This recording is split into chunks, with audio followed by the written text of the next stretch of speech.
ബൈക്കിന്റെ സൈലൻസറിന്റെ അമിത ശബ്ദം ചോദ്യം ചെയ്തതിന്റെ വൈരാഗ്യത്തിൽ 2 യുവാക്കളെ ആക്രമിച്ച കേസിൽ 4 പേർ അറസ്റ്റ്. കല്ലും ഹെൽമറ്റും വടിയും ഉപയോഗിച്ചായിരുന്നു ആക്രമണം. കൊരട്ടി പോലീസാണ് പ്രതികളെ പിടികൂടിയത്.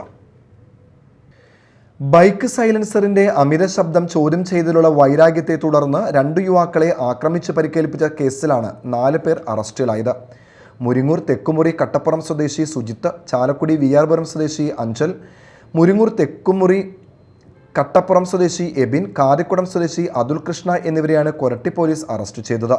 കല്ല്, ഹെൽമറ്റ്, വടി എന്നിവ ഉപയോഗിച്ചായിരുന്നു യുവാക്കളെ ആക്രമിച്ചതെന്ന് പോലീസ് പറയുന്നു. 2026 ഓഗസ്റ്റ് 16 രാത്രി 11ഓടെയാണ് കേസിനാസ്പദമായ സംഭവം. അറസ്റ്റിലായ സുജിത്ത് സ്റ്റേഷൻ റൗഡി ലിസ്റ്റിൽ ഉൾപ്പെട്ടയാളും നിരവധി ക്രിമിനൽ കേസുകളിൽ പ്രതിയുമാണെന്ന് പോലീസ് അറിയിച്ചു. നിയമ നടപടികൾ പൂർത്തിയാക്കിയ ശേഷം പ്രതികളെ കോടതിയിൽ ഹാജരാക്കും. Koratty police station inspector SHO ഹബീബുള്ള, SIമാരായ ബസന്ത്, സുമേഷ്, ASIമാരായ ജോഷി, ജോയ്, CPO ഷാജി എന്നിവരടങ്ങിയ സംഘമാണ് അന്വേഷണം നടത്തിയത്. Media time, Koratty.